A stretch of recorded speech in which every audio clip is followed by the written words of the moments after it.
हाय बच्चों, आज हम क्लास 10 का जो पद है सूरदास के प्रथम पाठ का पद्याह नंबर 7 और पद्याह नंबर 8 पढ़ेंगे और इससे जो भी महत्वपूर्ण प्रश्न बन रहे हैं उसको नीचे पढ़ाया जाएगा। तो आइए हम लोग समझते हैं।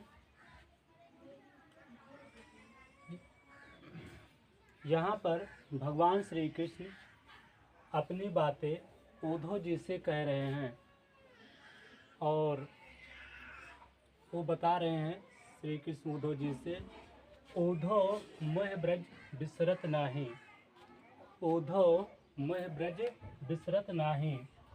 श्री कृष्ण जी कहते हैं, हे उद्धव जी, मोह मतलब मुझे, ब्रज बिसरत मतलब भूलना,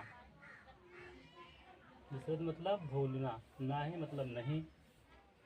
उद्धव जी से कहते हैं भगवान श्री कृष्ण, हे उद्धव, मैं ब्रज बिसरत नहीं, मैं ब्रज को भुलाना चाहता हूँ लेकिन नहीं भूल पा रहा हूँ। उद्धव मैं ब्रज बिसरत नहीं, उद्धव जी मैं ब्रज को भूलना चाहता हूँ लेकिन भूल नहीं पाता हूँ। और क्या नहीं भूल पा रहे हैं? आगे श्री कृष्ण उद्धव जी से कहते हैं, वृंदावन गोकुल वन उपवन सघन कुंज की छाही। कहते हैं वृंदावन गोकुल वन उपवन वहाँ के बगीचे, सघन मतलब घना, कुंज की छाही और सघन कुंज की जो छाही होती है मैं भूल नहीं पा रहा हूँ।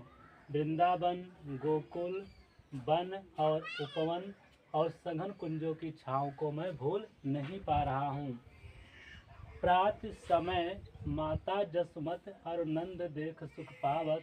कहते हैं प्रात मतलब सुबह का समय, माता जसमत कहते हैं सुबह के समय माता यशोदा और नंद बाबा देख सुख पावत, मुझे देखकर जो उन्हें सुख मिलता था, उन्हें देखकर जो सुख मिलता था मैं वो भूल नहीं पा रहा हूँ, मैं बिसर नहीं पा रहा हूँ।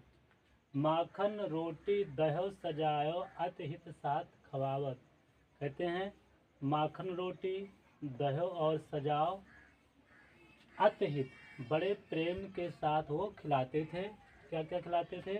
माखन रोटी दहो सजाओ, दहो और मट्ठा, अतहित, हित मतलब प्रेम, अत मतलब अधिक, साथ खवावत मतलब खिलाते थे। तो माखन रोटी दही सजाओ अतहित के साथ बड़े प्रेम के साथ मुझे खिलाते थे।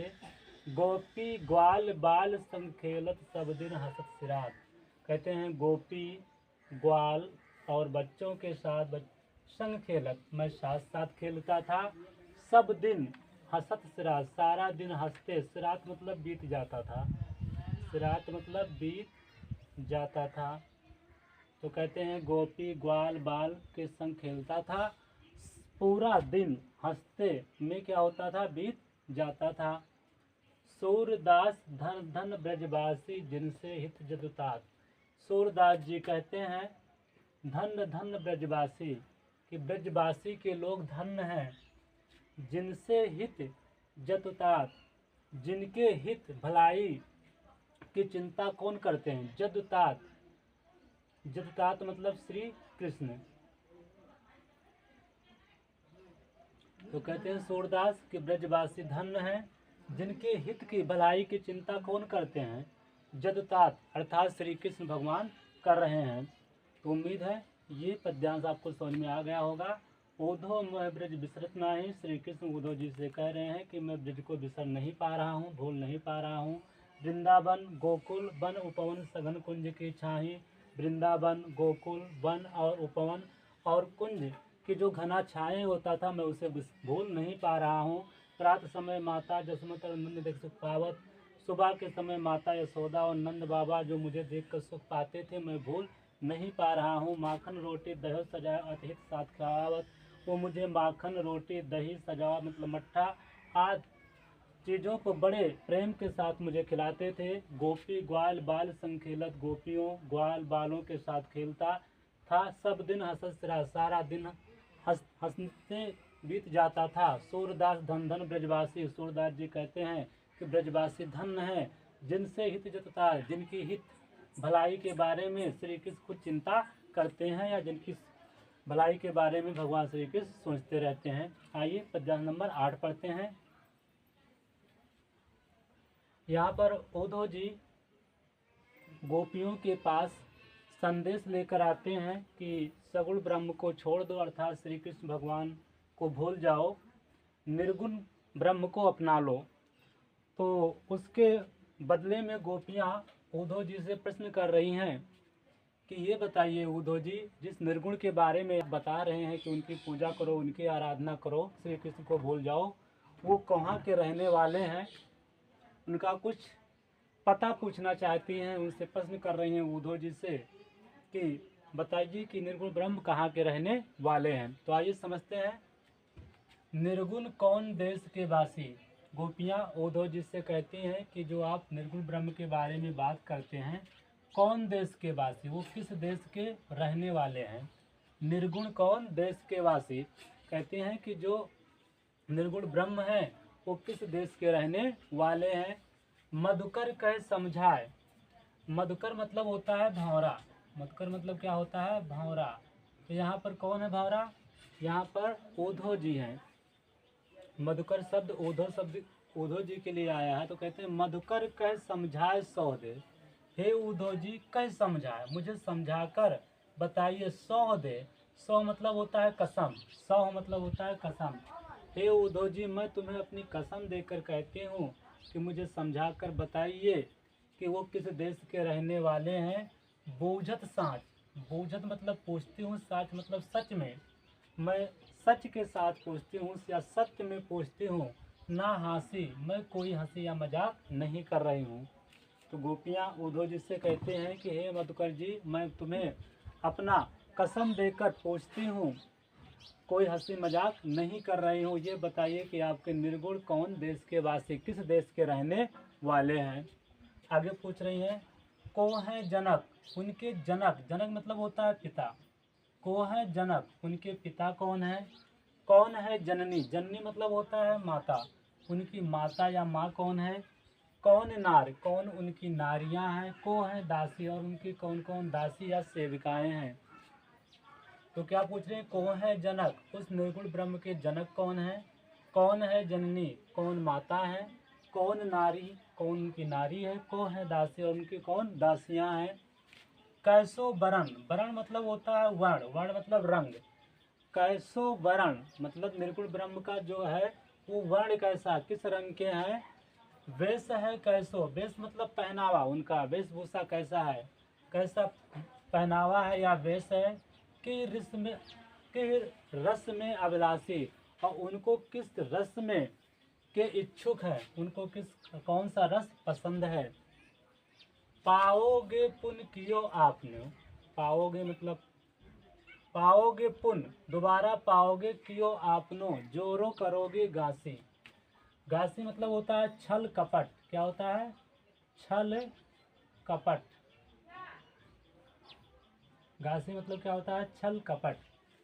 तो कहते हैं अगर तुम बताने में छल कपट करोगे तो अपनी करनी का फल तुम पुनः पाओगे। पाओगे पुण्य कियो आपनो, अपनी करनी का फल खुद भोगोगे। जोरो करोगे गासी, जो बताने में छल या कपट करोगे। सुनत मौन हो रहो बावरो, सूर सबय मत नासी। सुनत मौन रहो बावरो, सुनते ही वो मौन हो जाते हैं। बावरो मतलब पागल जैसे हो जाते हैं। सूर सबय मत नासी, सूरदास जी कहते हैं उनका सारा मति, विवेक, मत मतलब विवेक, नासी मतलब नष्ट हो जाता है। तो सुनत मौन हो रहो बावरो, सूर सबय मत नासी। सूरदास जी कहते हैं गोपियों के ऐसे प्रश्न को सुनकर वो एकदम बावरों से पागल से हो जाते हैं, और उद्धव जी का सारा विवेक उनके सामने नष्ट हो जाता है। तो उम्मीद है ये भी पद्यांश आपको समझ में आ गया होगा। अब पद्यांश नंबर 7 से पद्यांश नंबर 8 से जो भी महत्वपूर्ण प्रश्न बन रहा था उसे हम लोग समझेंगे। तो पद्यांश नंबर 7 का पहला प्रश्न है, यहाँ पर किनके बीच वार्तालाप चल रहा था। इस पद में पद्यांश नंबर 7 में किसके बीच वार्तालाप चल रहा था। श्री कृष्ण और उद्धव के बीच। तो यहाँ पर श्री कृष्ण और उद्धव के बीच वार्तालाप चल रहा है। किसे ब्रज भुलाए नहीं भूलता, जो ब्रज था वो ब्रज को कौन नहीं भूल पा रहा था, तो ब्रज को कौन नहीं भूलता था, श्री कृष्ण। श्री कृष्ण को ब्रज भुलाए नहीं भूलता।